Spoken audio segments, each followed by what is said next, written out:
the Anti-Terrorism Act, 7/62, Section 35. It was clear that the immigration director or anybody appointed to be the director should not allow or permit anybody in this country who is a tourist or suspected to be a tourist or have engaged in actions or inactions that seem to be a tourist. So their coming into the country was wrong in the first place. That was the position of the NPP. That was the position we took. Okay. And we also thought that proper consultations were not done. And mind you, Ghana was not the only country, or Ghana is not the only country that have accepted Guantanamo Bay detainees. We are among 56 countries. Even as we speak, last year, UK took about 15, as a matter of fact, the United Arab Emirates took 15 detainees.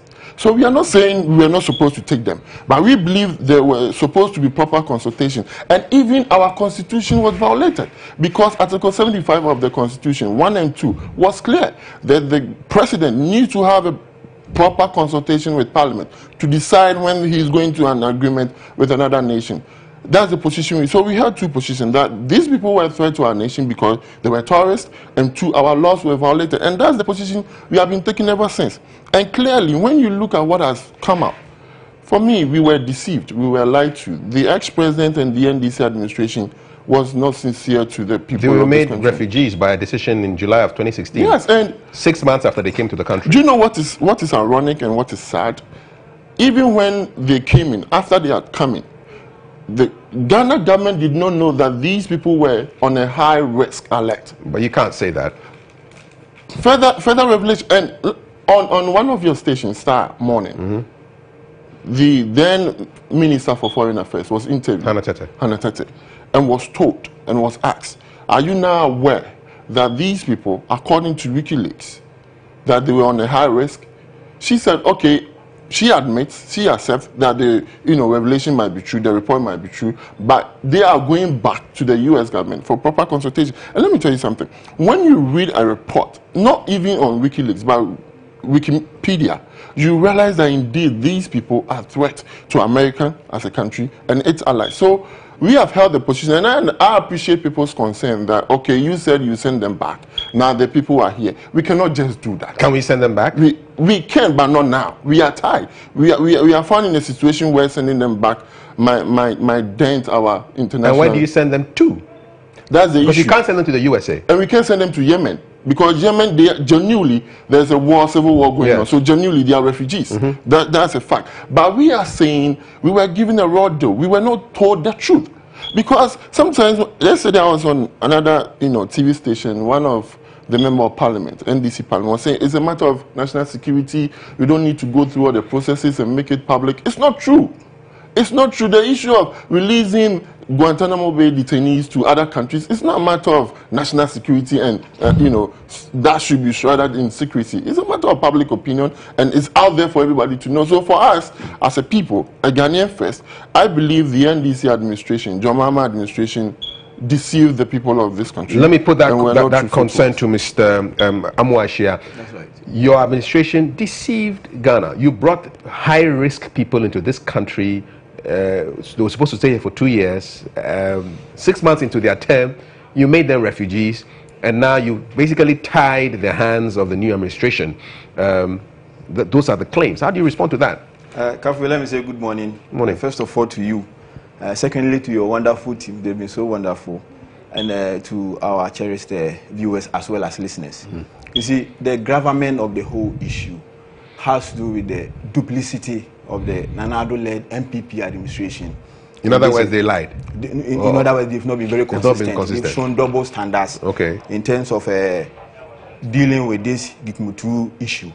And I say so because of their lack of appreciation for what happens between states on the international arena and how issues like this must be handled. Kafi, why? We have come very far as a country in terms of how we deal with our neighbors and in terms of how we deal with those we consider as international hegemons in terms of their role in the international system. These guys are from the United States of America. They were held there? Yes, they were held there. They were deemed to be terrorists and held in Guantanamo Bay for almost 14 years, only to realize that they were of no risk, and therefore, as a process of resettling them, friendly countries like Ghana could assist in doing that. The reason we didn't see an open discussion prior to their arrival in Ghana was just because it was a national security matter. And the point has been made, time without number, that indeed these gentlemen were low risk in terms of security to Ghana. Then why would they be a national security risk if they are low risk? A minute. And all those who were going to receive and handle them. Then our friends in the MPP, then trying to capture power from the NDC and His Excellency John Dramani Mahama, went to the rooftops and made noise. And I remember Nana Kumia in 2016 said that Nana Akufo-Addo would have rejected the two or would have sent them back if he were in government. Kafi, what has changed now? And I said there's every opportunity. He didn't have the full facts that you had. It means that he didn't have to talk the way he did. If you don't have facts, you don't put out statements. And that's how come I'm saying that the duplicity of the MPP in this matter has so much. And so you want them to apologize? You want them to apologize for coming to hasty conclusions? Let them eat humble pie.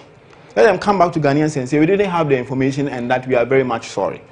You know one thing, Ghana as a player on the international scene, in the area of international politics, has carved a need for itself.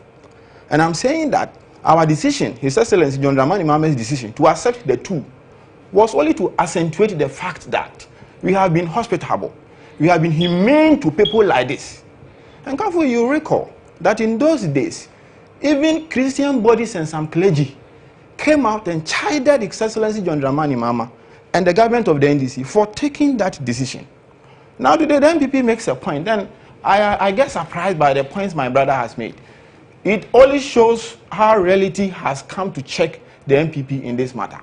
And yesterday the Foreign Minister, Honorable Ayokobotwe, made a point that for me didn't hold any water. She says that, look, we can't take them back because according to the 1951 United Nations Convention on the Status of Refugees, these guys have been integrated into our community. They have gotten married. They have gotten part of our society. They are no longer high risk, were they even before they came. And so we can't take them back. I mean, those were the things we said. And so, Kafu, trust me. You see, in this country, it is better for us to call a spade a spade. And I appreciate the difficulty my brother has had to go through this morning in defending this very matter. Kafu, why? You know the Yemeni government is non-existent as we speak now. There is turmoil in Yemen. It was the same situation when the guys came. You get the point? And in order to properly integrate them, we needed to grant them that refugee status as we did 6 months in the aftermath of their coming. And if you read the Ghana Refugee Law 1992, you would realize that even in instances like this, the government of the day still has the ability to revoke their refugeeship. It is not cast in gold and iron. And so let the MPP do it. I challenge the MPP to send them back and see the implications this one will have in terms of our relationship with the other nations across the international plane. Kafi, you see, this is not a small matter. If we have all the glory, if we have all the acceptance, if we have all the good relationship and all of that, it is because of some of these acts. His Excellency John Dramani Mahama didn't mince words about it. He said, look guys, these guys are of low risk. Keep your cool, calm down. There's no way they are going to cause problems for us. Then people said, hey, we will not allow. And that if we win elections, we will reverse the decision. Likely. Who said that? They get a favorable, my brother, wait. They get a favorable judgment from the Supreme Court. And they dilly-dally in terms of how to tackle these problems. And here we are today. I said it elsewhere, Kafi, that these guys were more peaceful than the MPP terrorists, cast in the mood of the Delta forces and the rest. Count the number of problems we have had internally as a country with MPP terrorist groups, as opposed to how peaceful these two guys have been. And so, if you are not in government, sometimes you are tempted to say some of these things, particularly when it brings political benefit to you. But when reality comes to bear, you chicken out and give lame and weak excuses. Are you expecting this current administration to send these people out of the country? Kofi, let them live by the principle. They said if they want power, they will send them back. They said receiving them was untoward and affronted the dignity of our country. Let them correct that. They have the power to do that this morning. They have the power to do that in the days ahead. Look, the fact that the minister went to parliament yesterday and said there was no exit plan, and I was like, wow, this one and how they came in is akin to an international treaty. Every international treaty has an exit package. Every international treaty has ways that bring an end to a certain relationship. So the stories about their refugee status and all of that, you see, the international conventions, the one for the African Union, the African Union International Convention on Refugees, the one for the United Nations, and all others, do not supersede our local laws. Those are protocols and conventions. We acquiesce to them because we are members of these bodies. They have no legal implications on us. They carry moral values. And therefore, let's trigger our law, i.e. the refugee law 1992, and send them back. Let me read the conditions by which we can, by which one's refugee status can be revoked. Just a couple of quick points, just 5 of them. So a person shall cease to be a refugee for the purposes of this particular law, which is Ghana Refugee Law 1992, gazetted on August 27, 1993. So these are the conditions under which somebody's refugee status can cease. Number 1, he voluntarily re-avails himself of the protection of the country of his nationality. Right. So if he decides that now, look, I need to go back to Yemen, right, then it will be revoked. Number 2, he becomes a Ghanaian citizen or acquires the nationality of another country and enjoys the protection of the country of his new nationality. So does that mean that if he becomes a Ghanaian citizen, he automatically does not become a refugee, but becomes a Ghanaian citizen? Yes, if he decides to become a Ghanaian and he's able to go through the processes, then he ascends onto being a Ghanaian, and therefore forfeits the right of being a refugee. Can he be a Ghanaian by marrying a Ghanaian woman? Yeah. Why not? The law says so. Okay, so if they marry Ghanaian women, they don't become refugees anymore. Unfortunately, in this case, they have not married Ghanaian. Okay. They married their own. Okay, which is fortunate for them. Yes, they came down and married, and so there's an opportunity for them to go back, plus the others you are reading. So let's move on. See, he voluntarily re-establishes himself in the country which he left, or outside which he remained owing to his fear of persecution. But since Yemen is still in war, I doubt very much that these guys are going to be going back to Yemen. You see, that's very contentious. You are talking about the fear of persecution. Persecution by who? By the regime in place.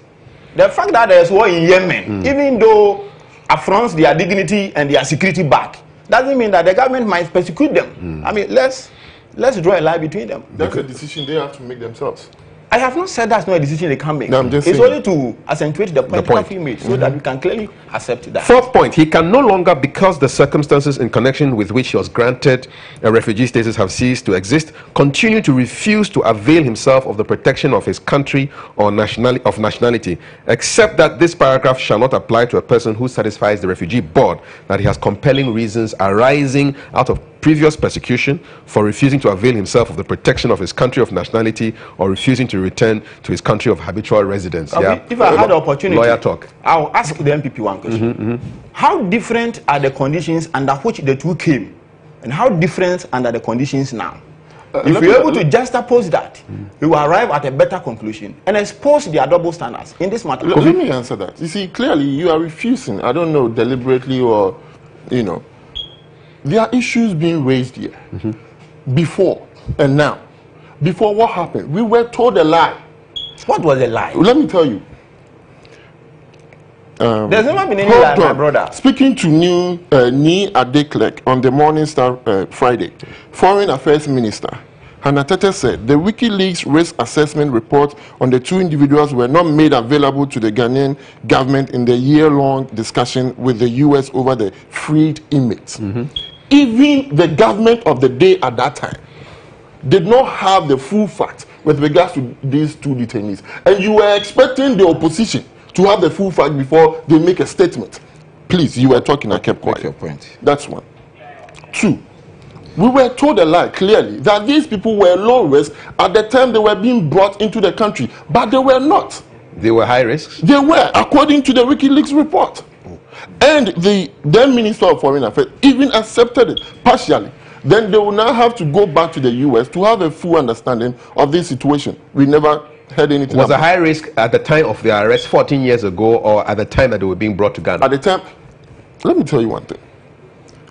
There are reports, factual report from the U.S. Department of Intelligence community, that out of the 676 detainees that were released, about 118 of them go back to the terrorist cells.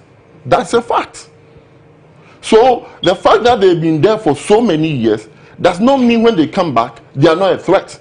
They continue to be a threat. That's why there's the need to continually monitor the activities. So are you assuming that by them being in Ghana could raise a possibility of them creating new cells in Ghana? Is that a threat? Yes, the facts are there. It's not just the MPP who were just saying. The facts were there that there are some people who were there for so many years. They were kind of sanitized from their radicalization, brought back to join integrated into the society, and went back to the terrorist cells. 118 of them, representing about 21% of the detainees that were released. So we, as a minority, were worried about this fact. That's why we raised the concern. No, hold on, be careful, because when you look at just a month or two ago, even in Mali, there were people, terrorist group that killed 4 soldiers of the United States. So we were at a risk, especially looking at the neighboring countries and all the terrorist activities that were going on. Then I'm asking the question again. The president at that time, the ex-president, did he lie to us or not? Did he deceive us or not? And at what time did they decide to give them the refugee status? And why would they do that? But isn't this question too late now? Now they are here. What do you do with them? What do you do? Do you send them out? If so, the minister said yesterday on the floor of Parliament that we will be exploring all avenues to ensure that, because at the end of the day, but that's diplomatic talk. I mean, explore all avenues. It means do nothing. She said it. Our hands are tied. I believe we've been booked to a room where we are chained. We are put in shackles. So they're here. They're here till they die. It's very your hands are tied. You can't. They're here. It's sad that But there's one thing that I take relief from, that these issues went into the determination to of the good people of this country to make sure they overwhelmingly voted out the NDC administration. Because, in other words, you exploited the situation to win power. Obviously, that was the point I made. They took advantage of the situation. Because Ghanaians realized that we had a president who cannot be trusted. And the aftermath of his administration has really cemented these facts. He was not factual. For the fact that he even said these young men didn't do anything and they were picked up. That's what he said during the press conference. They didn't do anything, they were just picked up. It was not even true. These people went from Yemen to Afghanistan at the Al Farouk camp, the pilot camp, to be trained as terrorists. That's one too. Then later during the debate, the argument, because you brought them in the country around January. The discussion got heated in February. Then in July, you changed their status because we were supposed to send them back to wherever they came from. This year. Not knowing you guys have changed their status, so we cannot send them back anymore. You need to admit that you lied and deceived the good people of this country. You see, there's no need of sucating the issues. You are confused about the issues. And let me make this clear. Before they left the US, there was no report that those guys were dangerous. What about the reports of people who were detained and came back to join terrorist cells? Please, speak to those issues as well. You see, there was no conviction of they having done anything wrong after they had been detained 14 years in Guantanamo Bay. Unless there's anything like that, my brother can prove to us. Second point, why? These interstate relationships are not for the public, particularly when they have national security implications. Issues about Guantanamo Bay and the rest were and are overly global. And so these diplomatic relationships are not for the public.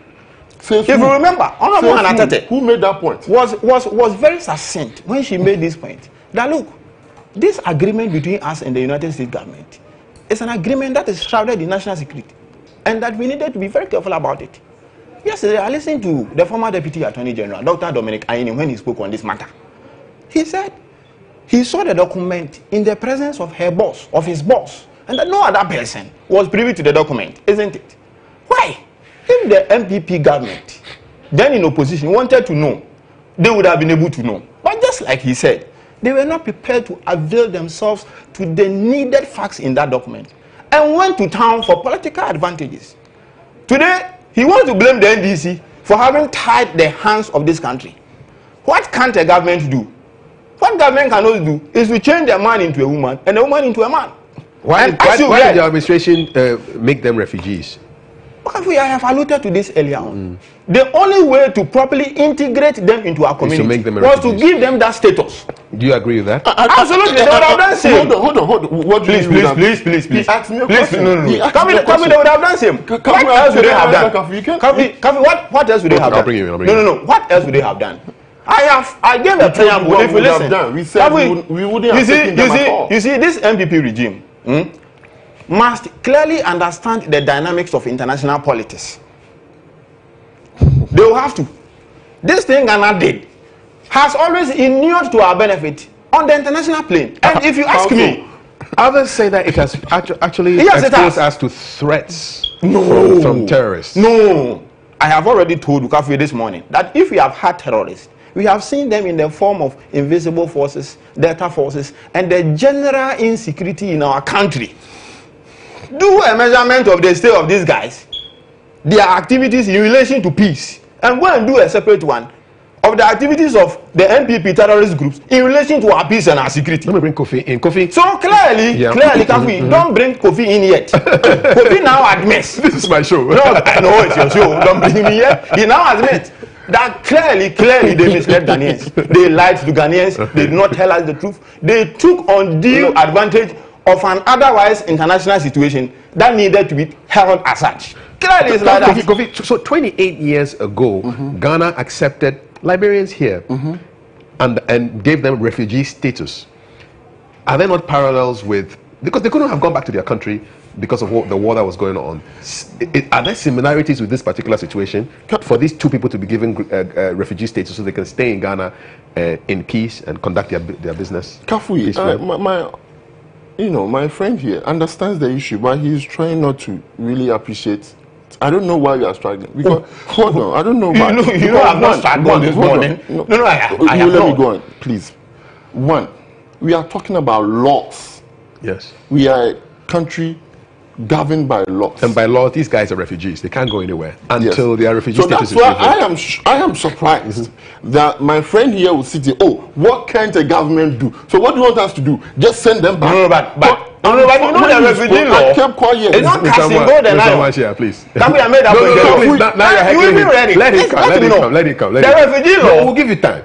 We are only discussing this. It's not cast in stone. It is not. But my time. They have the determination. My time is not cast in stone. If they had the determination to send them back, they should do it now. Now you are taking the time. Please hold on, sir. Please. That is a very unfortunate statement. You were determined to send them back.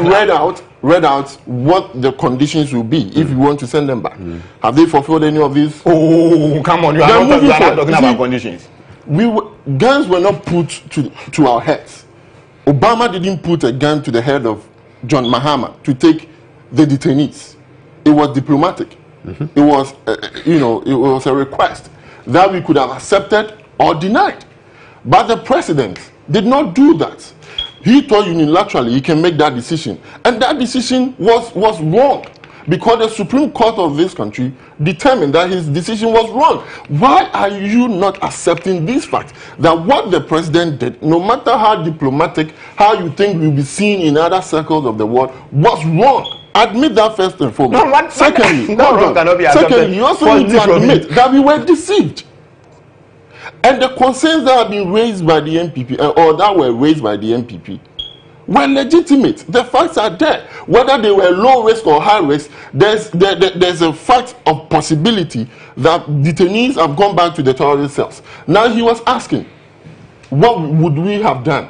Kept them or sent them back? We wouldn't even have accepted them. What we would have done is this: one, respected the laws of this country, the Article 75 of our Constitution, 1 and 2, that says if the president wants to take any decision that involves other countries, he has to go to Parliament for Parliament to decide. So you would have gone to Parliament? We would have gone to Parliament to let the people of this country determine and decide whether we should accept these people. But would they have the full facts? Some of these things you cannot have the general public looking into every single matter, especially when they're very sensitive. I asked an MP yesterday.